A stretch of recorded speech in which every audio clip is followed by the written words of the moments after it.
الحمد لله نحمده ونستعينه ونستغفره ونؤمن به ونتوكل عليه ونعوذ بالله من شرور أنفسنا ومن سيئات أعمالنا من يهده الله فلا مضل له ومن يضلله فلا هادي له ونشهد أن لا إله إلا الله وحده لا شريك له ونشهد أن محمدا عبده ورسوله أما بعد فإن خير الحديث كتاب الله وخير الهدي هدي محمد صلى الله عليه وسلم وشر الأمور محدثاتها وكل محدثة بدعة وكل بدعة ضلالة وكل ضلالة في النار يا أيها الذين آمنوا اتقوا الله حق تقاته ولا تموتن إلا وأنتم مسلمون يا أيها الناس اتقوا ربكم الذي خلقكم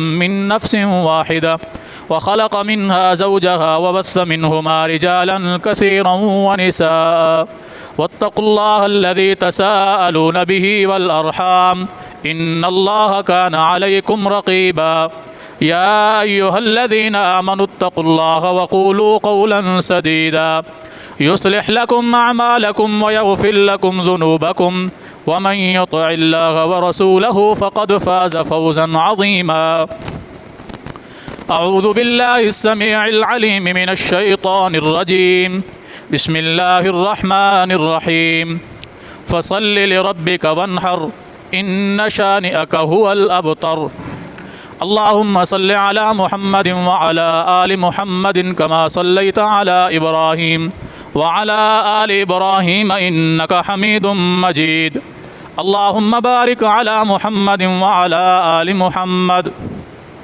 كما باركت على إبراهيم وعلى آل إبراهيم إنك حميد مجيد رب اشرح لي صدري ويسر لي أمري واحلل عقدة من لساني يفقه قولي رب زدني علما اللهم انفعنا بما علمتنا وعلمنا ما ينفعنا وزدنا علما سبحانك لا علم لنا إلا ما علمتنا إنك أنت العليم الحكيم۔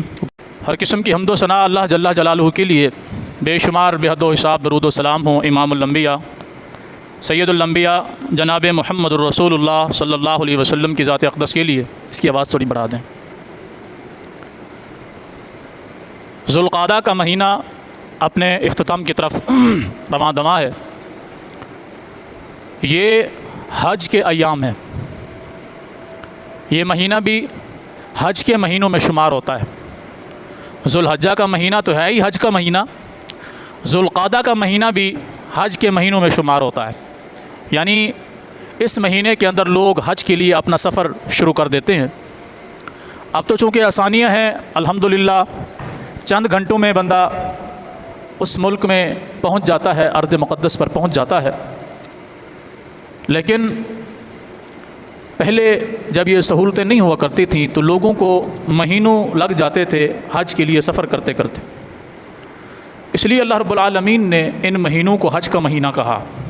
یعنی سفر حج کے لیے لوگ بہت پہلے چل پڑتے تاکہ وہ حج کے ایام میں جو ہے ارض مقدس پہ پہنچ جائیں، حج کے مقامات پر پہنچ جائیں۔ ذوالحجہ کا مہینہ انشاءاللہ اسی ہفتے کے تقریباً اختتام پر شروع ہو جائے گا، تقریباً بدھ سے یا پھر جمعرات سے تو کنفرم۔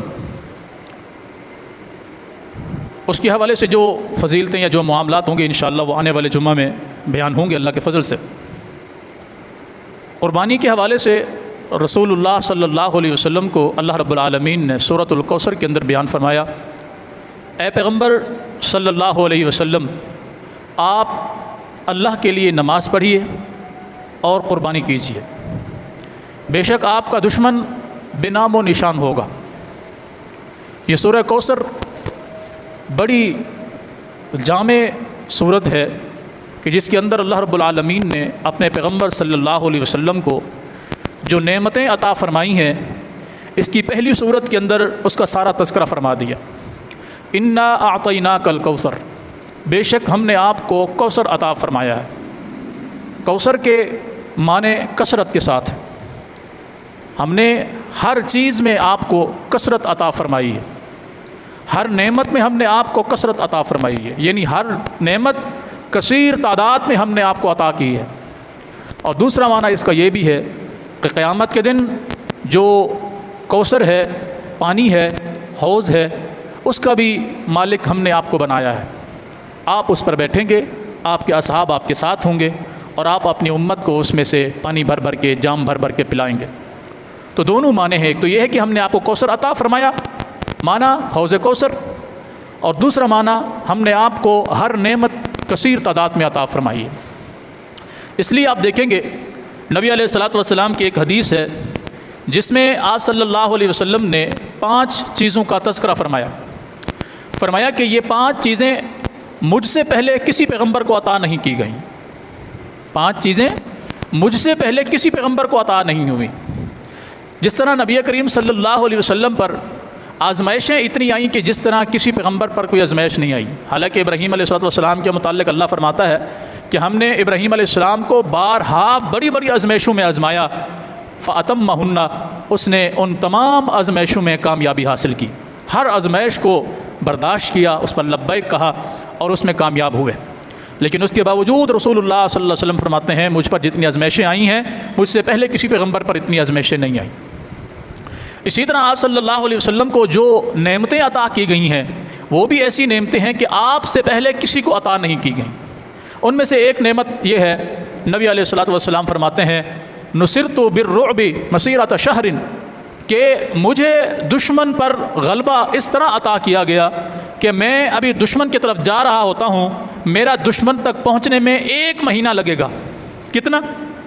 1 مہینے کی مسافت دشمن تک میری ہوتی ہے، اللہ دشمن کے دل میں میرا خوف پہلے ڈال دیتا ہے۔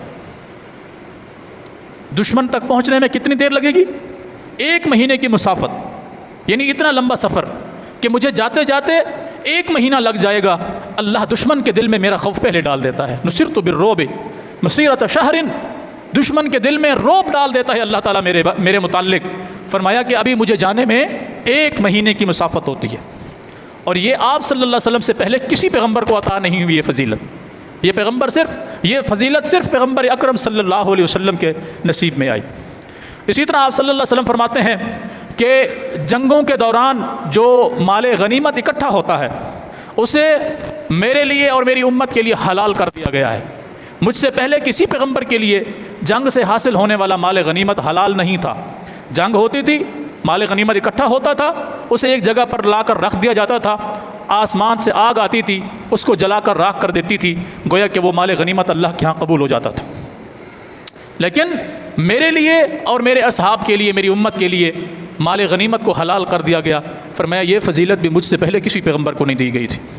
اسی طرح آپ صلی اللہ علیہ وسلم فرماتے ہیں کہ احلت لی الارض مساجدا جعلت لی الارض مسجدا، کہ ساری زمین کو اللہ نے میرے لیے مسجد بنا دیا۔ پہلی امتوں میں یہ تھا کہ جس امت کے لیے عبادت کا وقت ہوتا، نماز کا وقت ہوتا، ان کے لیے جگہ مخصوص ہوتی، وہ اسی جگہ پر جا کر نماز ادا کر سکتے تھے، اس کے علاوہ وہ کہیں عبادت نہیں کر سکتے تھے۔ نبی علیہ الصلوۃ والسلام نے فرمایا کہ میرے لیے ساری زمین کو مسجد بنا دیا گیا ہے، سوائے چند چیزوں کے، ان کے آپ نے نام بتا دیے، جیسے اونٹوں کا باڑا ہو گیا، پیشاب کرنے کی جگہ ہو گئی، نہانے کی جگہ ہو گئی، ٹھیک ہے، اس طرح قبرستان ہو گیا۔ ان چند چیزوں کے علاوہ فرمایا ساری زمین کو میرے لیے مسجد بنا دیا گیا۔ مانا جہاں کہیں نماز کا وقت ہو جائے، اگر مسجد بنی ہوئی کہیں پر نہیں ہے، وضو کر کے آپ بیت اللہ کی طرف منہ کر کے، کعبے کی طرف منہ کر کے نماز شروع کر دیں۔ آپ کو یہ ضرورت نہیں ہے کہ آپ لازمی مسجد ڈھونڈیں، پہلے وہاں جا کر ادا کریں۔ اگر ہے تو اچھی بات ہے، نہیں ہے مسجد قریب کہیں پر بھی، تو پھر آپ وضو کر کے بیت اللہ کی طرف منہ کر کے نماز شروع کر دیں۔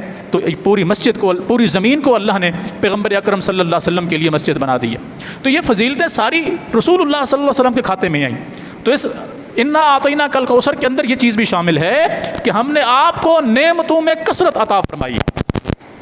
جب انسان کو نعمتیں کثرت کے ساتھ مل جائیں، نعمتیں کثرت کے ساتھ مل جائیں، اس پر شکر بھی زیادہ بنتا ہے، شکر بھی زیادہ بنتا ہے۔ اس لیے تو رسول اللہ صلی اللہ علیہ وسلم کے متعلق آتا ہے نا کہ آپ صلی اللہ علیہ وسلم رات کو لمبے لمبے قیام کرتے تھے، اتنے لمبے قیام کہ آپ کے پاؤں مبارک پر سوجن آ جاتی تھی، جسم تھک جاتا تھا، پاؤں پہ سوجن آ جاتی، آپ تکلیف محسوس کرتے. ام المومنین سیدہ طیبہ طاہرہ سلام اللہ علیہا سیدہ عائشہ رضی اللہ تعالی عنہا فرماتی ہیں میں رسول اللہ صلی اللہ علیہ وسلم سے عرض کرتی اے اللہ کے رسول صلی اللہ علیہ وسلم کیا اللہ نے آپ کے اگلے پچھلے تمام کمیوں کوتاہیوں کو معاف نہیں کر دیا؟ فرماتے کیوں نہیں؟ تو فرماتی کہ پھر میں عرض کرتی کہ پھر آپ اتنے لمبے لمبے قیام کیوں کرتے ہیں کہ آپ کے جسم پر سوجن آ جاتی ہے؟ نبی علیہ الصلوۃ والسلام فرماتے عائشہ کیا جس رب نے مجھے یتیمی سے پرورش کی، میری کفالت کی، میری ہر طرح سے مدد کی، مجھے نبوت عطا کی، کیا میں اس رب کا شکر گزار بندہ نہ بنوں؟ یعنی جتنی نعمتیں انسان کو زیادہ ملے شکر بھی اتنا ہی زیادہ انسان کے اوپر بڑھ جاتا ہے. اس لیے اللہ قرآن کریم میں فرماتا ہے نا لَئِن شَكَرْتُمْ لَأَزِيدَنَّكُمْ اگر تم میرا شکر ادا کرو گے لَأَزِيدَنَّكُمْ میں تمہیں نعمتیں مزید عطا کروں گا، جتنی دی ہیں اس سے زیادہ عطا کروں گا. لَئِن شَكَرْتُمْ شرط ایک ہی اگر تم شکر ادا کرو گے، میری ہر نعمت پر شکر ادا کرنا شروع کر دو لَأَزِيدَنَّكُمْ میں نعمتیں بڑھاتا چلا جاؤں گا. وَلَئِن كَفَرْتُمْ اور اگر تم نے ناشکری کی إِنَّ عَذَابِي لَشَدِيدٌ پھر میرا عذاب بھی بڑا سخت ہے. تو یہاں اللہ رب العالمین نے کیا فرمایا فَصَلِّ لِرَبِّكَ وَانْحَرْ اے پیغمبر صلی اللہ علیہ وسلم جب اللہ نے آپ کو ہر چیز کثرت میں عطا فرما دی ہے، ہر نعمت کثرت میں عطا فرما دی ہے، بس اب آپ کی ذمہ داری یہ ہے کہ آپ اللہ کے لیے نماز پڑھا کیجئے اور قربانی کیا کیجئے. نماز سے بہتر اللہ کا کوئی شکر ادا ہو ہی نہیں سکتا. نماز ایک ایسی جامع عبادت ہے کہ جس کے اندر شکر کے تمام مراحل شامل ہیں. آپ اس کو جس مثال سے سمجھنا چاہیں سمجھ سکتے ہیں. مثلا انسان جب اللہ اکبر کہہ کے نماز میں داخل ہوتا ہے تو وہ ہر چیز سے منقطع ہو کر اللہ کے لیے اپنے آپ کو سرنڈر کر دیتا ہے اور اللہ سے یہ گزارش کر رہا ہوتا ہے کہ میں اس وقت تیرے سامنے کھڑا ہوں، میرے ہاتھ بندھے ہیں، میں کوئی حرکت نہیں کروں گا، کہیں بھاگ کر نہیں جاؤں گا، کچھ بھی نہیں کروں گا، بس میں تیرے سامنے ہوں تو مجھے قبول کر لے. اسی میں کھڑے ہو کر وہ اللہ کی ثنا بیان کرتا ہے، اسی میں کھڑے ہو کر وہ سورۃ الفاتحہ پڑھتا ہے جس میں اللہ کی ثنا ہے، اللہ کی بزرگی ہے، اللہ کی توحید ہے، اللہ کی تعریف ہے. پھر اپنے لیے اللہ سے کچھ مانگنا شروع کرتا ہے. پھر آگے قرآن کریم کی کچھ آیات کی تلاوت کرتا ہے، کہیں جنت کا تذکرہ ہوتا ہے، کہیں جہنم کا تذکرہ ہوتا ہے، کہیں نیک اعمال کا تذکرہ ہوتا ہے، کہیں برے اعمال سے بچنے کی تلقین ہوتی ہے. یہ ساری بندہ اللہ سے باتیں کر رہا ہوتا ہے. باتیں کرتے کرتے گویا کہ اس کا دل کہتا ہے اب مزید اللہ کے قریب ہوا جائے، تو وہ اپنے آپ کو رکوع کی شکل میں لے جاتا ہے کہ پہلے میں ہاتھ باندھے ہوئے تیرے سامنے کھڑا تھا، دیکھ اب میں تیرے سامنے جھک گیا ہوں، میری یہ اوقات کہ میں تیرے سامنے جھک گیا ہوں. وہ جھک جاتا ہے، پھر اللہ کی تعریف کرتا ہے، پھر اللہ کی حمد بیان کرتا ہے، اللہ اکبر کبیر. اس کو اطمینان نہیں آتا، پھر کھڑے ہو جاتا ہے، پھر اللہ کی تعریف کرتا ہے، پھر اللہ کی حمد بیان کرتا ہے، سمیع اللہ لمن حمدہ ربنا ولک الحمد، یہ ساری اللہ کی تعریف ہے. پھر اس کا دل مطمئن نہیں ہوتا، پھر وہ سجدے میں چلا جاتا ہے، مزید اللہ کے قریب ہونے کی کوشش کرتا ہے کہ میری بچی کچی جو حیثیت تھی وہ یہ ہے کہ میری پیشانی تیرے سامنے تیری زمین پر جھکی ہوئی ہے، بس اس سے اور تو کوئی جو ہے جگہ نہیں ہے کہ میں اس سے مزید اپنے آپ کو جھکا سکوں، یہ میری انتہا ہے. تو یہ جس قدر انسان اپنی نماز میں اخلاص پیدا کرے گا اسی طرح وہ اللہ کا شکر ادا کرنے کی کوشش کرے گا. اس لیے اللہ نے اپنے پیغمبر سے فرمایا فَصَلِّ لِرَبِّكَ وَانْحَرْ اللہ کے لیے نماز پڑھا کیجئے اور قربانی کیا کیجئے. اسی طرح آپ پڑھیں گے سورہ الم نشرح کو، اس میں اللہ رب العالمین نے کیا فرمایا الم نشرح لک صدرک اے پیغمبر صلی اللہ علیہ وسلم کیا ہم نے آپ کا سینہ نہیں کھول دیا؟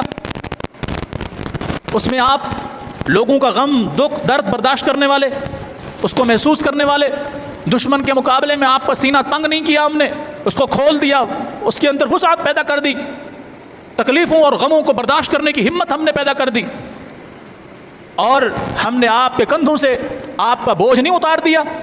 یعنی آپ اکیلے تھے لوگوں کو تبلیغ کرنے والے، ہم نے آپ کے ساتھی آپ کو عطا فرما دیے جو آپ کا ہر قدم پر ساتھ دیتے ہیں، آپ کے ساتھ چلتے ہیں، آپ کے ہر دکھ درد غم خوشی میں شریک ہوتے ہیں. کیا ہم نے آپ کا وزن نہیں اتار دیا؟ ایسا وزن انقض ظہرک جس نے آپ کی کمر کو توڑ دیا تھا، جس نے آپ پر اتنا بوجھ ڈالا ہوا تھا کہ آپ اپنے آپ کو تھکا ہوا محسوس کر رہے تھے. بس جب ہم نے آپ کو یہ چیزیں عطا کر دی ہیں تو یاد رکھیے کہ ہر تنگی کے بعد آسانی ضرور ہوتی ہے. فَإِنَّ مَعَ الْعُسْرِ يُسْرًا بے شک ہر تنگی کے بعد کیا ہے؟ آسانی. پھر فرمایا اِنَّ مَعَ الْعُسْرِ يُسْرًا بے شک ہر تنگی کے بعد کیا ہے؟ آسانی. فَإِذَا فَرَغْتَ فَانْصَبْ اے پیغمبر صلی اللہ علیہ وسلم جیسے ہی آپ کو فرصت ملے آپ اپنے رب کی طرف مشغول ہو جایا کریں. فَإِذَا فَرَغْتَ فَانْصَبْ جیسے ہی آپ کو فرصت ملے، جیسے ہی آپ اپنے کام کاج سے فارغ ہوں، کام کاج کیا تھا پیغمبر کو صلی اللہ علیہ وسلم؟ لوگوں کو تبلیغ کرنا، واعظ و نصیحت کرنا، گناہوں سے بچانا، نیکی کی طرف دعوت دینا۔ جیسے آپ کو وہاں سے فرصت ملے فوراً اپنے رب کی طرف رجوع کیجیے گا، وَإِلَىٰ رَبِّكَ فَارْغَب، اور اپنے رب کی عبادت میں مشغول ہو جائیے گا۔ یہی سبق امت کے لیے ہے کہ اللہ نے سب کچھ عطا کیا، انسان تنہا ہوتا ہے، اکیلا ہوتا ہے، اللہ اس کے لیے جوڑے کا بندوبست کر دیتا ہے، شادی شدہ ہو جاتا ہے، اللہ اس کو اولاد عطا فرما دیتا ہے، اللہ اس کو مال و دولت عطا فرما دیتا ہے، اللہ اس کو رہائش گھر بار عطا فرما دیتا ہے، اس کے اکیلے پن کو دور کرنے کے لیے اللہ اس کا ساتھی اس کو نصیب فرما دیتا ہے، ان کے گھروں کو رونق بخشنے کے لیے اللہ ان کو صاحب اولاد کر دیتا ہے، تنگ دستی کو دور کرنے کے لیے اللہ ان کو مال عطا فرما دیتا ہے۔ کیا اس انسان کی ذمہ داری نہیں بنتی کہ وہ اللہ کے سامنے اپنے آپ کو جھکا دے، اللہ کا شکر ادا کرے؟ جب اللہ اپنے پیغمبر سے کہہ رہا ہے کہ یہ ساری چیزیں ہم نے آپ کو عطا کی، آپ کا کام اب یہ بنتا ہے کہ آپ ہماری طرف توجہ کیجیے۔ یہ سبق صرف پیغمبر کے لیے نہیں ہے، یہ حکم صرف پیغمبر کے لیے نہیں ہے، بلکہ پیغمبر کے ماننے والے ہر امتی کے لیے ہے کہ جیسے جیسے اللہ کی نعمتیں بڑھتی چلی جائیں اسی طرح انسان کا شکر بھی بڑھتا چلا جانا چاہیے، اسی طرح انسان کی رب کی طرف رغبت بڑھتی جانی چلی چاہیے۔ یہ نہیں ہے کہ جیسے جیسے انسان عزتیں ترقیاں پاتا جائے ویسے ویسے وہ رب سے دور ہوتا جائے۔ آج تو معاشرے میں الٹ چل رہا ہے نا اس کا، جیسے کسی انسان کے پاس چند ٹکے آ جاتے ہیں وہ سب سے پہلے جو کام کرتا ہے رب کی نافرمانی سے شروع کرتا ہے، وہ سب سے پہلے جو کام کرتا ہے اللہ کی بغاوت سے شروع کرتا ہے، حالانکہ چاہیے تو یہ تھا کہ اس کے پاس کچھ نہیں تھا، اللہ نے اب اسے عطا فرما دیا ہے، اسے چاہیے تھا سب سے پہلے یہ اللہ کی طرف رجوع کرتا ہے۔ ایسا ہونا چاہیے تھا کہ نہیں؟ ہم الٹ کرتے ہیں۔ ہمیں جیسے جیسے ترقی ملتی ہے، جیسے جیسے ہمیں اللہ مال و دولت سے نوازتا ہے، اولاد سے نوازتا ہے، خوشیوں سے نوازتا ہے، ہمارے غموں کو اللہ دور فرماتا ہے، پریشانیوں کو اللہ دور فرماتا ہے، ویسے ویسے ہم اللہ سے دور ہوتے چلے جاتے ہیں۔ تو یہاں کیا فرمایا؟ فصل لربک وانحر، اللہ کے لیے نماز پڑھیے اور اس کے لیے قربانی کیجیے۔ قربانی بڑا عظیم عمل ہے، عظیم عمل، اللہ کے ہاں مقبول ترین عمل۔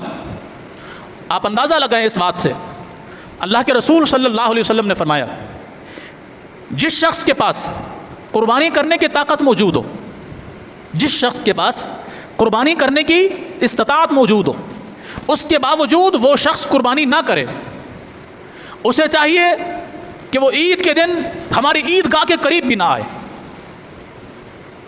یعنی اس شخص کی کوئی عید نماز کی قبولیت نہیں ہے جس کے پاس قربانی کرنے کی استطاعت موجود ہے۔ یہاں فقہاء نے کچھ چیزیں بیان کی ہیں کہ یہ قربانی کا نصاب ہے، اس کے بغیر فلاں پہ قربانی نہیں، فلاں پہ قربانی نہیں۔ اللہ کی عزت کی قسم، اللہ کے قرآن میں یا پیغمبر اکرم صلی اللہ علیہ وسلم کے فرمان میں قربانی کا کوئی نصاب نہیں ملتا کہ آپ نے فرمایا ہو اس طرح مال دولت والا قربانی کرے، اس کے بغیر والا نہ کرے۔ اگر ایسی بات ہے تو مجھے بتائیے گا، اللہ کے رسول صلی اللہ علیہ وسلم کی گھریلو زندگی کے بارے میں آتا ہے کہ اما عائشہ رضی اللہ تعالیٰ عنہ بیان فرماتی ہیں 3 چاند نظر آ جاتے تھے۔ کتنے؟ 3 چاند، مانا 3 مہینے گزر جاتے تھے اور ہمارے گھر میں چولہا تک نہیں جلتا تھا۔ چولہا کب جلاتے ہیں ہم؟ جب کھانا بنانا ہو، جب گھر میں روٹی بنانی ہو، سالن بنانا ہو، تبھی چولہا جلتا ہے نا۔ آج کے دور میں ایک چیز اور ایڈ ہو گئی ہے، چائے بنانی ہو، کھانا بنانا ہو، سالن ہے، روٹی ہے، تبھی ہم چولہا جلاتے ہیں نا، کہ اس کے علاوہ کوئی ایسے چولہا جلا کے رکھ دیتا ہے۔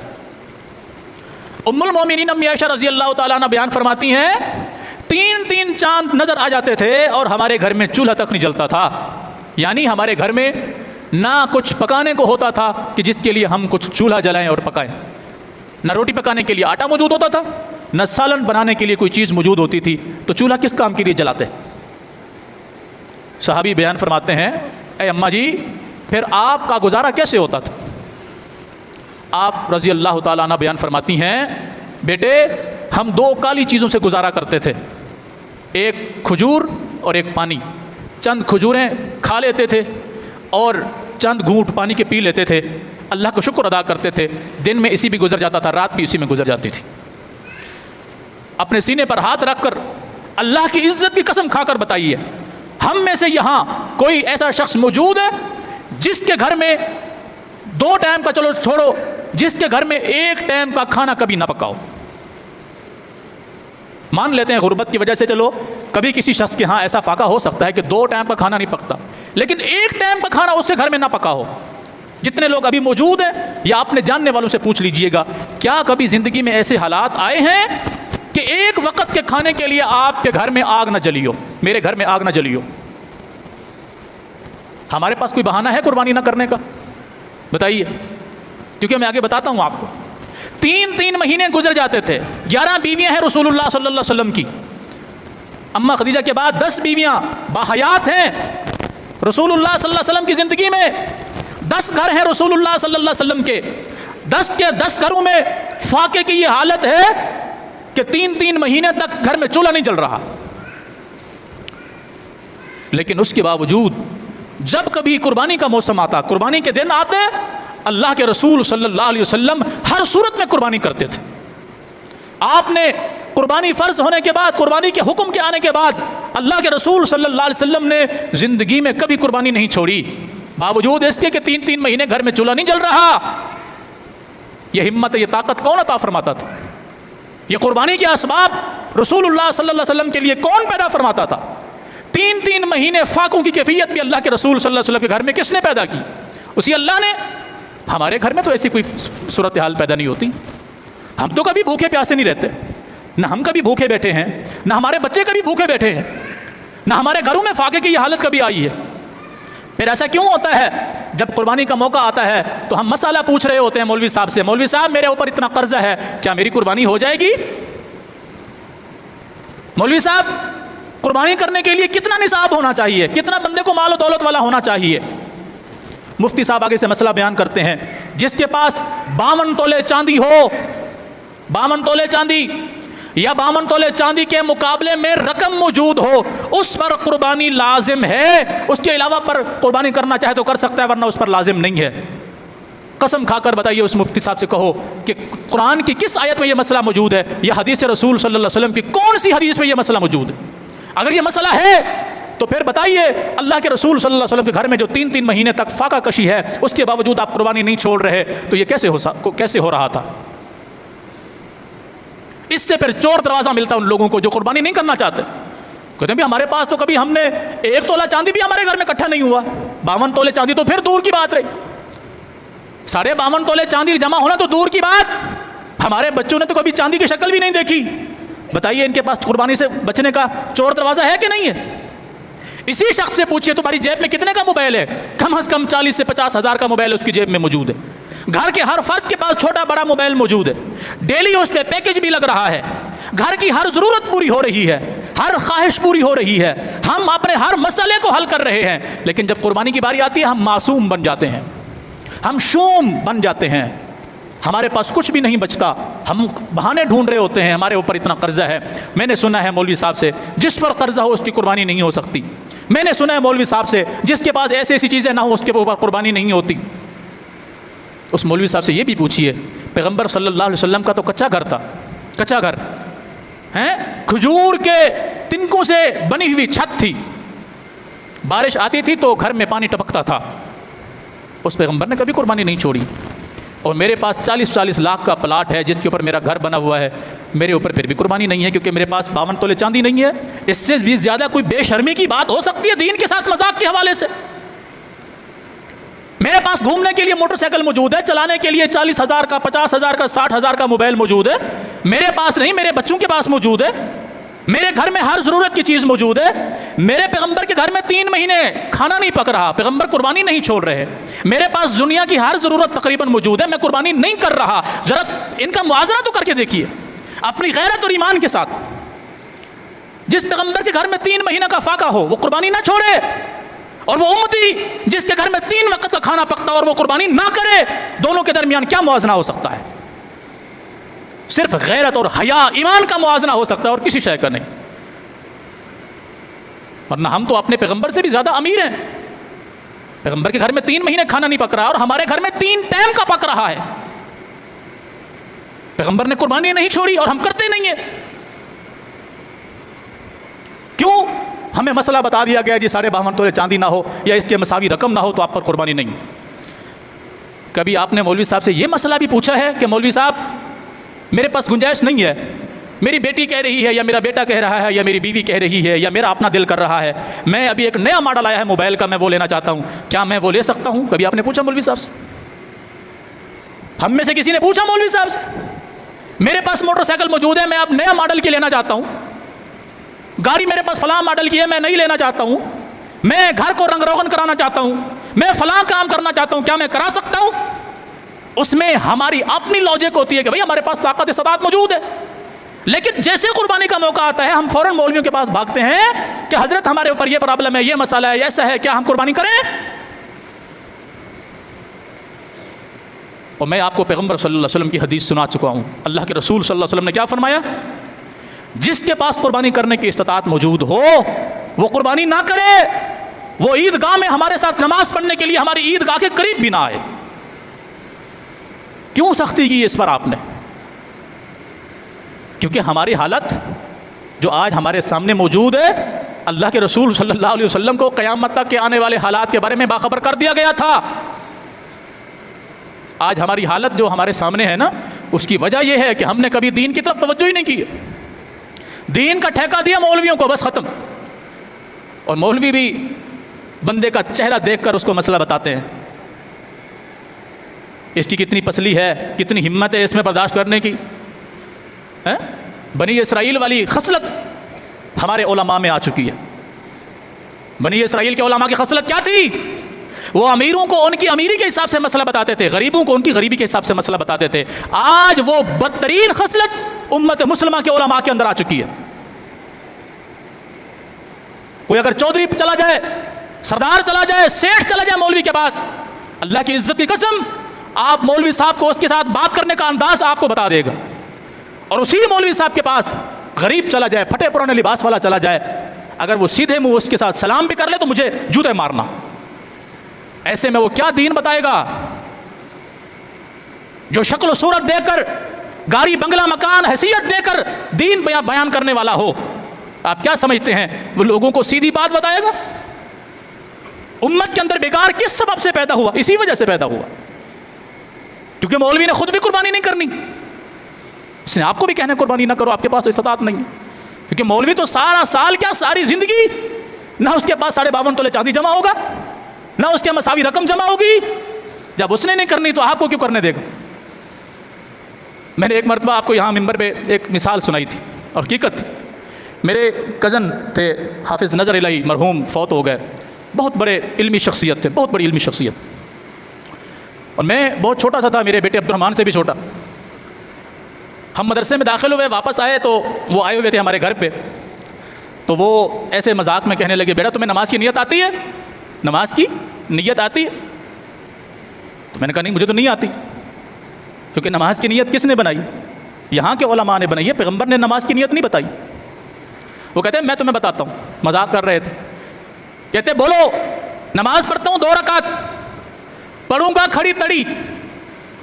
سریکی میں بتایا کہ نماز پڑھتا ہوں 2 رکعت, پڑھوں گا کھڑی تڑی. نہ میرے باپ نے پڑھی, نہ میری ماں نے پڑھی. میرے اوپر کیوں مصیبت پڑی؟ میرے اوپر کیوں مصیبت پڑی؟ مانا ہماری حالت یہ ہے کہ جب مولوی کے پاس خود کسی چیز کام کرنے کی استطاعت نہیں ہوتی, وہ دوسرے کو بھی کہتا ہے تمہارے اوپر ضرورت نہیں ہے. ورنہ اگر آپ پیغمبر اکرم صلی اللہ علیہ وسلم کی زندگی کا مطالعہ کریں, اللہ کی عزت کی قسم زندگی میں بہار آ جائے کہ پیغمبر کے گھر میں 3 مہینے تک کھانا نہیں پک رہا, پیغمبر قربانی نہیں چھوڑ رہے. میرے گھر میں 3 وقت کا پک رہا ہے, میں نہیں کر رہا قربانی. کیا فرق ہے ہمارے درمیان؟ وجہ یہ ہے کہ ہم پیغمبر کے دین سے دور ہیں, شریعت سے دور ہیں, اسلام سے دور ہیں. ہمارا ہر کام قرض لے کر ہو سکتا ہے, ہماری ہر ضرورت قرض لے کر پوری ہو سکتی ہے. لیکن قربانی کا موقع آتا ہے تو ہم مسئلہ ڈھونڈ رہے ہوتے ہیں کہ جی میرے اوپر تو قرض ہے, کیا میں قربانی کر سکتا ہوں؟ مولوی صاحب کہتے ہیں نہیں, پہلے تو قرض اتار, قرض اتارنا تیرا ضروری ہے. قرض کی حالت میں تیرے اوپر موت آ گئی تو تیرا کیا بنے گا؟ وہ کہتے ہیں ہاں بات تو ٹھیک ہے.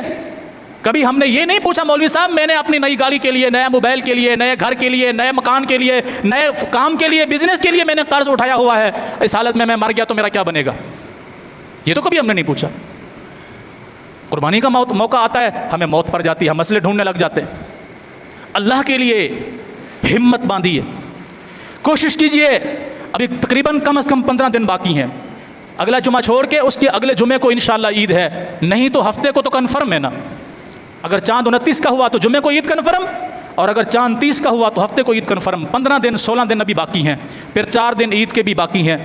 ان دنوں کے اندر اگر کوئی شخص اپنی قربانی کرنے کی طاقت نہیں رکھتا، نہیں ڈھونڈ پاتا، نہیں ہمت کر پاتا، تو وہ اپنے ایمان پہ روئے، اسے افسوس کرنا چاہیے اپنی زندگی پر کہ پیغمبر کے گھر کی یہ حالت تھی، آپ نے قربانی نہیں چھوڑی۔ میرے گھر میں تو ایسی کبھی حالت پیدا نہیں ہوئی ہے، میرے کبھی بچے بھوکے نہیں سوئے، میں کبھی بھوکا نہیں سویا، میرے گھر میں کبھی فاقہ کشی کی حالت نہیں آئی، میری ہر ضرورت پوری ہو رہی ہے، میرے بچوں کی ہر ضرورت پوری ہو رہی ہے، میرے تمام معاملات حل ہو رہے ہیں۔ تو کیا موت پڑتی ہے سال بعد اگر قربانی آتی ہے اور میں اس کے اندر بھی اپنے طرف سے، اپنے گھر کی طرف سے قربانی نہ کر سکوں؟ کیا خیال ہے؟ اس لیے میں نے پچھلے سال، آپ لوگوں کو یاد ہوگا، عید کی نماز کے بعد میں نے اعلان کیا تھا کہ آپ ہمارے پاس قربانی کی کمیٹی جمع کرائیے، سال کے بعد قربانی کی ذمہ دار ہم ہوں گے۔ اگر اس وقت آپ لوگوں نے ہمت کی ہوتی نا، جن کے پاس آج بہانہ ہے قربانی کرنے کی طاقت نہیں ہے، اس وقت ہم نے کہا تھا 1500 یا 1800 روپیہ ماہانہ آپ جمع کرائیں، 12 مہینے کے بعد قربانی کے پیسے ہم سے لینا، ہم اس کے ذمہ دار ہوں گے۔ اللہ کی قسم، آج جن لوگوں کی یہ شکایت ہوگی نا کہ ہمارے پاس قربانی کرنے کی طاقت نہیں ہے، ان کا یہ بہانہ بھی نہ ہوتا۔ ہم اپنے باقی معاملات کے لیے کمیٹیاں ڈالتے ہیں کہ نہیں ڈالتے؟ کیوں؟ تاکہ کچھ پیسے ایک دفعہ جمع ہو جائیں گے اور ہم اپنا فلاں مسئلہ حل کر لیں گے۔ تو یہ ہمت ہم قربانی کے لیے کیوں نہیں کرتے؟ آپس میں ڈال لیجئے، گھر میں جمع پونجی کیجئے، کوشش کرتے کرتے پچھلے سال سے لے کے اس سال تک اگر اپنے گھر میں بھی آپ کوشش کرتے تو کیا خیال ہے آج قربانی کرنے کی استطاعت میں ہوتے کہ نہ ہوتے؟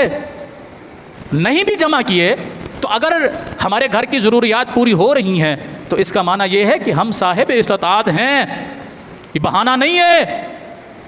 قیامت کے دن اللہ کی عزت کی قسم یہ عذر نہیں چلے گا کہ ہمیں مولوی صاحب نے کہا تھا تمہارے پاس 52 تولے چاندی ہو تو پھر تمہاری قربانی ہوگی۔ یا اللہ، ہمارے پاس تو کبھی 52 تولے چاندی آیا ہی نہیں تھا۔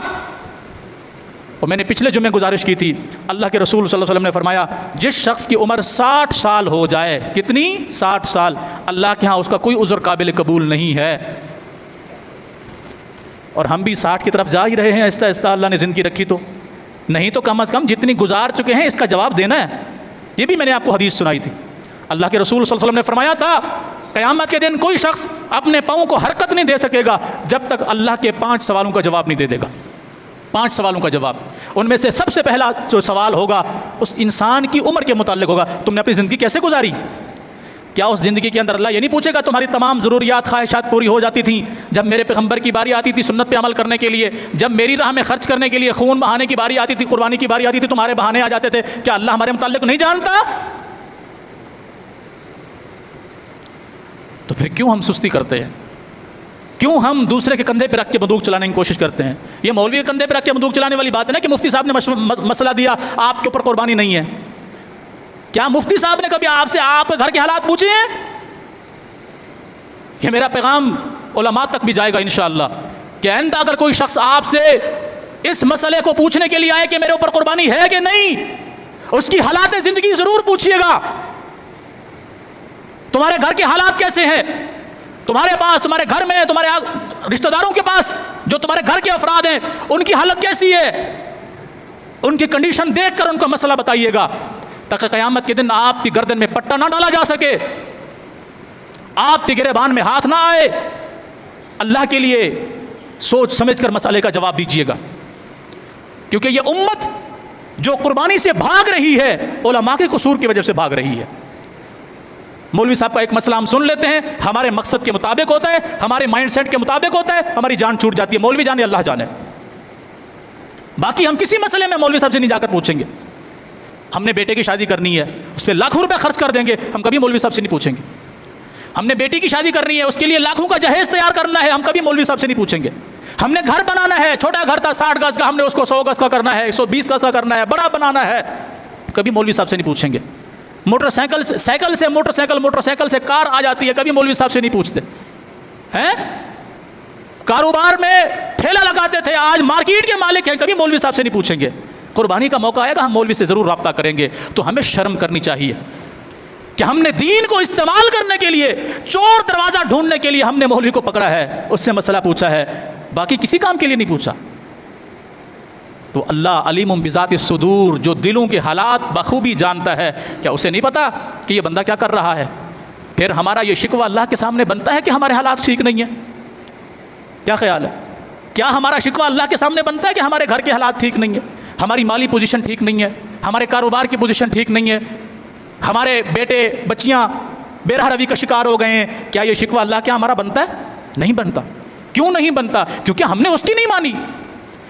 جب ہم اس کی نہیں مانیں گے تو وہ ہمارا محتاج تو نہیں ہے کہ وہ ہماری ہر بات مانے، وہ ہمارا محتاج تو نہیں ہے کہ وہ ہمارے اوپر توجہ کرے۔ ہم اس کی طرف توجہ نہیں کر رہے تو وہ کیوں کرے گا؟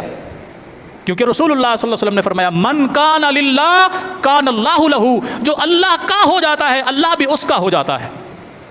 جو اللہ کا ہو جاتا ہے مانا اٹھنا بیٹھنا چلنا پھرنا، معیشت معاشرت خوشی غمی اللہ کے لیے اس کی ہو جاتی ہے، اللہ اس کے تمام معاملات کو حل کرنے والا ہو جاتا ہے۔ من کان للہ، جو اللہ کا ہو جائے، کان اللہ لہ، اللہ اس کا ہو جاتا ہے۔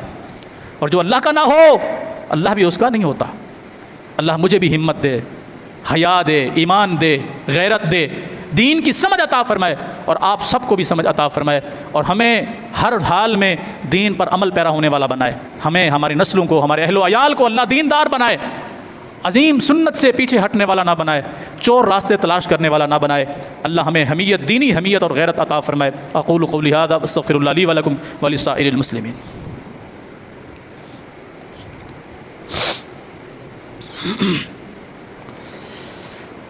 الحمد للہ نحمدہ